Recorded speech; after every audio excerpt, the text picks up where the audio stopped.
Hello friends, welcome to my channel. അപ്പോൾ ഞാൻ ഇന്ന് വന്നേക്കുന്നത് നല്ല ഈസി ആയിട്ടുള്ള അതേപോലെ തന്നെ നല്ല ടേസ്റ്റി ആയിട്ടുള്ളൊരു പുഡിങ്ങിൻ്റെ റെസിപ്പിയുമായിട്ടാണ്. ഇത് വളരെ ഈസിയാണ് ഉണ്ടാക്കാൻ, അതേപോലെ തന്നെ നല്ല ടേസ്റ്റിയുമാണ്. അപ്പോൾ നമുക്കിത് എങ്ങനെ ഉണ്ടാക്കുന്നതെന്ന് നോക്കിയാലോ.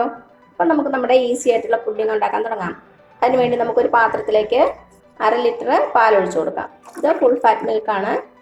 നമുക്കിതിലേക്ക് ഇനി ഒരു 3 ടേബിൾ സ്പൂൺ കോൺഫ്ലോർ ചേർത്ത് കൊടുക്കാം. നന്നായിട്ടൊന്ന് മിക്സ് ചെയ്ത് കൊടുക്കാം. കോൺഫ്ലോർ നന്നായിട്ട് നമ്മുടെ പാലിൽ അലിഞ്ഞ് കയറണം. കട്ടകളൊന്നും ഇല്ലാതെ നന്നായിട്ട് യോജിച്ച് വരണേ. നമുക്കിത് കോൺഫ്ലോർ നന്നായിട്ട് മെൽറ്റായതിനു ശേഷം തീ കത്തിച്ച് കൊടുക്കാം. അപ്പം നമ്മുടെ പാലിൽ കോൺഫ്ലോർ നന്നായിട്ട് അലിഞ്ഞ് ചേർന്നിട്ടുണ്ട്.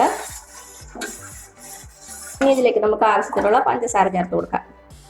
അപ്പം ഞാനൊരു 5 ടേബിൾ സ്പൂൺ പഞ്ചസാര ചേർത്ത് കൊടുത്തിട്ടുണ്ട്. നന്നായിട്ടൊന്ന് മിക്സ് ചെയ്ത് കൊടുക്കാം. ഇനി നമുക്ക് ഗ്യാസ് ഓൺ ചെയ്യാം. എന്നിട്ട് മീഡിയം ഫ്ലെയിമിൽ വെച്ച് ഇത് നന്നായിട്ടൊന്ന് കുറുക്കിയെടുക്കണം. കൈ എടുക്കാതെ ഇളക്കി കൊടുത്തുകൊണ്ടിരിക്കുക. കോൺഫ്ലോർ ആയതിൻ്റെ പേരിൽ പെട്ടെന്ന് അങ്ങ് തിക്കാകും. ഇത് ചെറുതായിട്ടൊന്ന് കുറുകി വരട്ടെ, അതുവരെ നമുക്ക് വെയിറ്റ് ചെയ്യാം. ഇതിലേക്ക് നമുക്കൊരു 1/2 ടേബിൾ സ്പൂൺ ബട്ടർ ഇട്ട് കൊടുക്കാം. ചെറുതായിട്ട് തിക്കാകാൻ തുടങ്ങിയിട്ടുണ്ട്.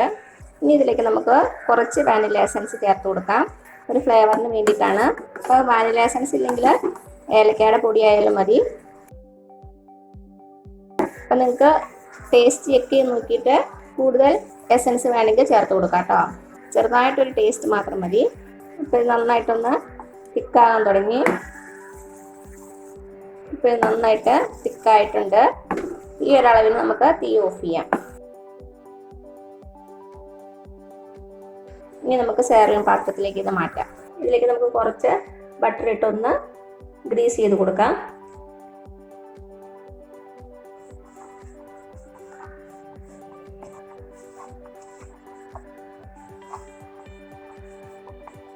നമ്മുടെ മിക്സ് പാത്രത്തിലേക്ക് ഒഴിച്ചു കൊടുക്കാം.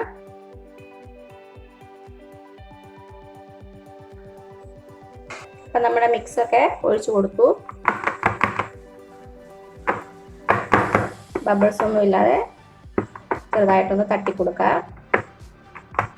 ഇനി നന്നായിട്ട് ആറിയതിന് ശേഷം നമുക്ക് ഫ്രിഡ്ജിൽ വെച്ച് ഒരു 2 മണിക്കൂർ നേരം തണുപ്പിക്കാം. അപ്പോഴേക്കും നമ്മുടെ പുഡിങ് നല്ലതായിട്ട് സെറ്റായിട്ടുണ്ടാവും. അപ്പോൾ ഇത് നന്നായിട്ട് ആറട്ടെ. ആറിയതിന് ശേഷം ഞാൻ ഫ്രിഡ്ജിൽ വയ്ക്കും. എന്നിട്ട് 2 മണിക്കൂർ കഴിയുമ്പോൾ നമുക്ക് നോക്കാം. അപ്പോൾ എന്താ നമ്മുടെ പുഡിങ് ഞാൻ 2 മണിക്കൂർ കഴിഞ്ഞപ്പോൾ ഫ്രിഡ്ജിൽ നിന്ന് എടുത്തു. കണ്ടോ, നന്നായിട്ട് സെറ്റായിട്ട് വന്നിട്ടുണ്ട്. സൈഡിൽ നിന്നൊക്കെ ഇളകി വരണുണ്ട്. ഇനി നമുക്കൊരു പാത്രത്തിലേക്ക് മാറ്റാം.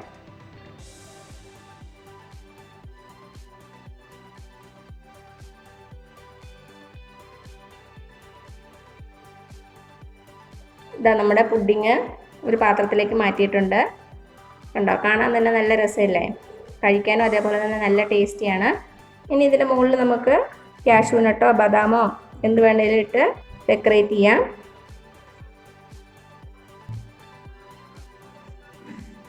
കുറച്ച് കാഷ്യൂ നട്ടും കൂടി ഇട്ട് കൊടുക്കാം. അപ്പോൾ എന്താ, ഇത്രയുള്ള നമ്മുടെ ടേസ്റ്റി ആയിട്ടുള്ള നല്ല ഈസി ആയിട്ടുള്ള മിൽക്ക് പുഡിങ്. എല്ലാവരും ഒന്ന് ട്രൈ ചെയ്ത് നോക്കണേ. നല്ല ഈസിയിൽ ഉണ്ടാക്കാൻ, അതേപോലെ തന്നെ കഴിക്കാനും നല്ല ടേസ്റ്റിയാണ്. അപ്പോൾ ഉണ്ടാക്കി നോക്കിയിട്ട് അഭിപ്രായങ്ങളൊന്നും അറിയിക്കാൻ മറക്കരുത്. അപ്പോൾ ഈ വീഡിയോ ഇഷ്ടമായാലും താഴെ കാണുന്ന ചുമന്ന സബ്സ്ക്രൈബ് ബട്ടണിലൊന്ന് പ്രസ് ചെയ്ത് സപ്പോർട്ട് ചെയ്യണേ. അപ്പോൾ അതിൻ്റെ തൊട്ടടുത്തൊരു ബെല്ലൈക്കൻ വരും. അതും കൂടെ പ്രസ് ചെയ്ത് ഓൾ എന്നുള്ള ഓപ്ഷൻ കൊടുക്കുക. ഇനി പുതിയ റെസിപ്പി ആയിട്ട് വരുന്നവരേക്കും താങ്ക് യു സോ മച്ച്.